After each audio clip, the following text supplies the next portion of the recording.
قال النبي صلى الله عليه وسلم السواك مطهرة للفم مرغات للرب. حضور علیہ السلام نے فرمایا مسواک منہ کو بہت زیادہ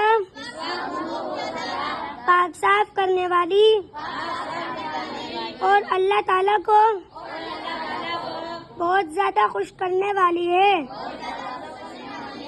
مطلب یہ ہے کہ مسواک منہ کی صفائی کے ساتھ ساتھ